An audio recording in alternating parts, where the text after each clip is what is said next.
नमस्कार. या विशेष विश्लेषणात सर्वांचं खूप खूप स्वागत आहे. बघा, आजच्या या सतत बदलणाऱ्या जगात प्रत्येकाला एकच गोष्ट प्रामुख्याने हवी असते, ती म्हणजे जॉब सिक्युरिटी. आणि सरकारी नोकरी म्हटलं की ही सुरक्षा आणि सोबतच एक वेगळा आदर आपोआप मिळतो. आज आपण एका अत्यंत महत्त्वाच्या विषयावर चर्चा करणार आहोत. 12वी नंतर लगेच कोणत्या सरकारी नोकऱ्या आपल्यासाठी उपलब्ध आहेत आणि त्यासाठी नेमका कसा प्रयत्न करायचा याचा हा एक संपूर्ण रोडमॅप असणार आहे. चला तर मग थेट मुद्द्याला हात घालूया. आजचा आपला अजेंडा एका अचूक करिअर रोडमॅप सारखा आहे. आपण सुरुवातीला पाहूया सुरक्षित भविष्याकडे जाणारं पहिलं पाऊल. त्यानंतर प्रशासकीय आणि लिपिक नोकऱ्या, रेल्वे आणि संरक्षण क्षेत्रातील संधी, पदवीचं महत्त्व आणि पुढची वाटचाल, आणि शेवटी या सर्वांची अधिकृत माहिती नेमकी कुठून मिळवायची ते आपण पाहणार आहोत. विभाग 1. सुरक्षित भविष्याकडे पहिलं पाऊल. आता 12वी पास झाल्यावर पुढे काय, हा सर्वात मोठा प्रश्न असतो. बऱ्याच जणांचा असा एक गैरसमज असतो की चांगली सरकारी नोकरी मिळवण्यासाठी आधी एखादी मोठी पदवी किंवा डिग्री हाताशी असणं गरजेचं आहे.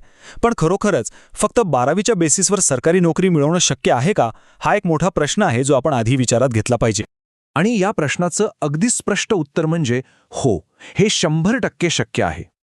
आता तुम्ही म्हणाल, यात एवढं काय खास आहे? तर या नोकऱ्यांचं मुख्य आकर्षण आहे तिथे मिळणारी नोकरीची आणि आर्थिक सुरक्षा. आजची अर्थव्यवस्था कितीही अस्थिर असली तरी सरकारी नोकरीतून जे स्थैर्य मिळतं ते इतर कुठेही सहजासहजी मिळत नाही. याच कारणामुळे आजकाल 12वी नंतर लगेच सरकारी नोकरीकडे वळणाऱ्या तरुणांची संख्या खूप वेगाने वाढतीये. पुढे जाऊया. विभाग 2. प्रशासकीय आणि लिपिक नोकऱ्या. हा चार्ट बघा. हे अतिशय उत्तमरित्या स्पष्ट करतंय की 12वी नंतर लगेचच किती भक्कम कमाईची क्षमता असू शकते. SSC म्हणजेच स्टाफ सिलेक्शन कमिशन अंतर्गत डेस्क जॉबच्या उत्तम संधी असतात. SSC CHSL परीक्षेतून तुम्ही क्लर्क किंवा डेटा एंट्री ऑपरेटर म्हणून रुजू होऊ शकता, जिथे सुरुवातीचा पगार साधारण 25 ते 26 हजार रुपये असतो. स्टोनोग्राफर पदासाठी तर हा पगार 40 हजारांच्या वरही जाऊ शकतो. आणि MTS म्हणजेच मल्टीटास्किंग स्टाफसाठी सुद्धा 20 ते 24 हजारांची उत्तम सुरुवात मिळते. शाळेतून बाहेर पडल्या इतकी भक्कम सुरुवात मिळणं ही खरोखरच खूप मोठी गोष्ट आहे. अर्थात ही संधी काही आयती मिळत नाही, त्यासाठी एका विशिष्ट प्रक्रियेतून जावं लागतं. या परीक्षा साधारणपणे 3 टप्प्यांत होतात. पहिला टप्पा म्हणजे Tier 1, जी कम्प्युटरवर आधारित मल्टिपल चॉईस प्रश्नांची चाचणी असते. हे क्लिअर केल्यावर येतो दुसरा टप्पा, ज्यामध्ये वर्णनात्मक पेपर किंवा पत्रलेखन असतं. आणि शेवटी तिसरा टप्पा म्हणजे स्किल टेस्ट किंवा टायपिंग टेस्ट. इथे तुमच्या टायपिंगची गती आणि अचूकता खूप महत्त्वाची ठरते. आता मघाशी आपण स्टेनोग्राफरचा उल्लेख केला, राईट? तर स्टेनोग्राफी म्हणजे नक्की काय? साध्या भाषेत सांगायचं तर ही एक प्रकारची शॉर्टहँड किंवा सांकेतिक भाषा आहे. अगदी एखाद्या सिक्रेट कोडसारखी. एखाद्या चांगल्या इन्स्टिट्यूटमधून याचं रीतसर ट्रेनिंग घेतलं ना तर ही कला आरामात आत्मसात करता येते. आणि महत्त्वाची गोष्ट म्हणजे सरकारी कार्यालयांमध्ये या पदाला प्रचंड मागणी आहे. आणि विशेषतः महिला वर्गामध्ये ही नोकरी खूप लोकप्रिय आणि त्यांना सक्षम करणारी मानली जाते. विभाग 3. रेल्वे आणि संरक्षण क्षेत्रातील संधी.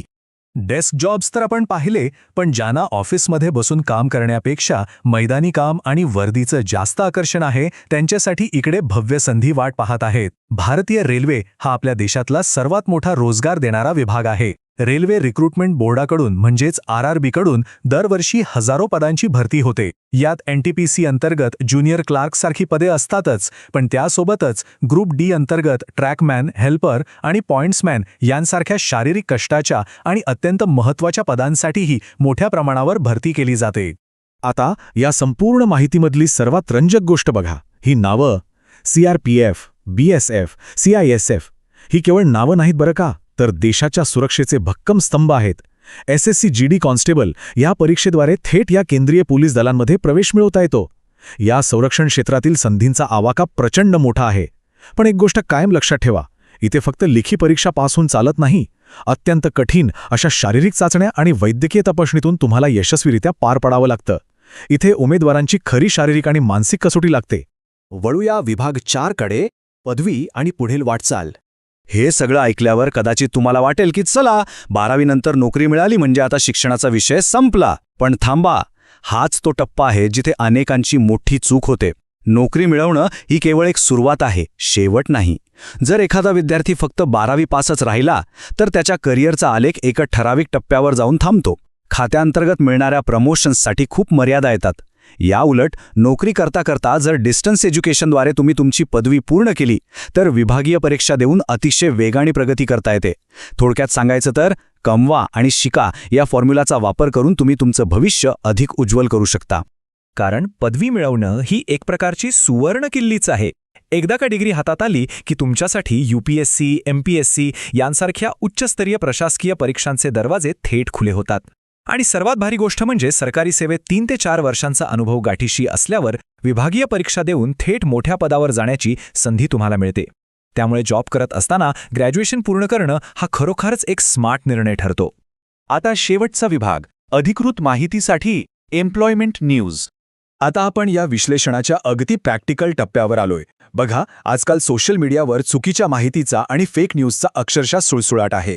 त्यामुळे व्हॉट्सॲपवर येणाऱ्या फॉरवर्डेड मेसेजेसवर अजिबात विसंबून राहू नका.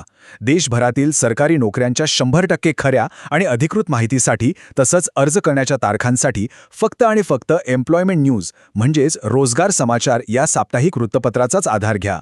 हे दर आठवड्याला येतं आणि देशभरात कुठे जागा निघाल्या आहेत याची एकदम अचूक माहिती यात दिलेली असते. आणि जाता जाता अत्यंत महत्त्वाचा मुद्दा, स्पर्धा परीक्षांमध्ये दयामाया चालत नाही. हे वाक्य थेट आपल्या स्रोतातून आलं आहे आणि ते एकदम 100% सत्य आहे. लाखो विद्यार्थी या परीक्षांसाठी रात्रंदिवस एक करत असतात. इथे कोणालाही कोणतीही सवलत मिळत नाही. फक्त आणि फक्त तुमची अथक मेहनत, योग्य दिशा आणि सातत्य हेच तुम्हाला यश मिळवून देऊ शकतं. तर हा होता 12वी नंतरच्या सरकारी नोकऱ्यांचा एक सविस्तर रोडमॅप. हे विश्लेषण संपवताना माझा तुम्हाला एक प्रश्न आहे.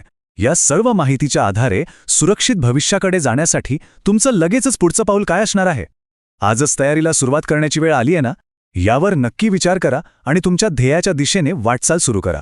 धन्यवाद.